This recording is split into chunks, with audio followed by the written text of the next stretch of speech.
Absolutely not. Ah, the disc jockey, that key figure in hip-hop. Mind you, our protagonist has a bit of a bad reputation, all because of one lousy argument. You're just playing other people's records, therefore, your creative input is nil, right? Well, guess what?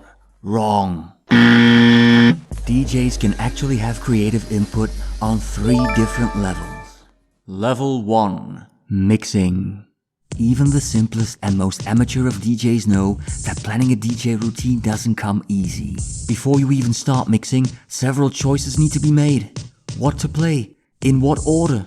But a DJ set isn't just a compilation album. If every individual track would be like a piece of rope, you have to tie them all up. And this is where things get truly interesting. Track A, track B.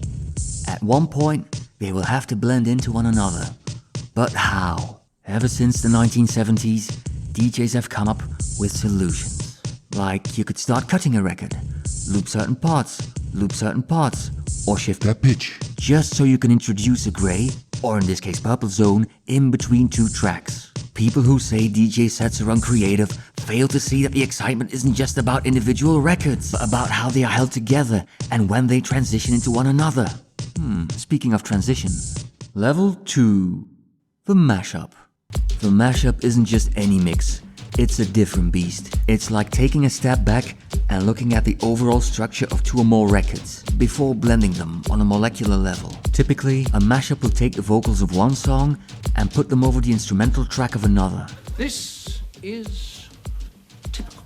Perhaps it's no surprise that a singer-songwriter, all but a very good one, came up with the first mashup way back in 1967. It would take several decades before mashups gained popular attention, but by the year 2000, DJs were firmly in control. Hashtag too many DJs, aka Soulwax, Belgium's finest. And someone else is being overlooked. That someone would have to be Italian DJ Daniele Baldelli, the godfather of Afro-cosmic disco.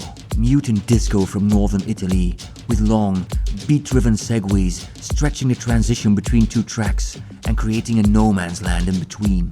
Now let's go even further. Level 3. Sampling and collage. Imagine a DJ making his or her own composition, like a canvas being filled with recordings drawn from pretty much anywhere. Synthetic arrangements, samples from existing records, samples from sounds, all of them turned into a new, exciting constellation. The sample or collage album. Over the past few decades, so many of these great albums were created within hip-hop or beyond. We could go on and on citing albums, but let's just call it a day for now. We rest our case, saying the DJ's prestige has been restored. Hope you enjoyed the show. Good night. Thanks for watching this video, give it a thumbs up if you've liked it, check out the links in the description, and stay tuned for more episodes.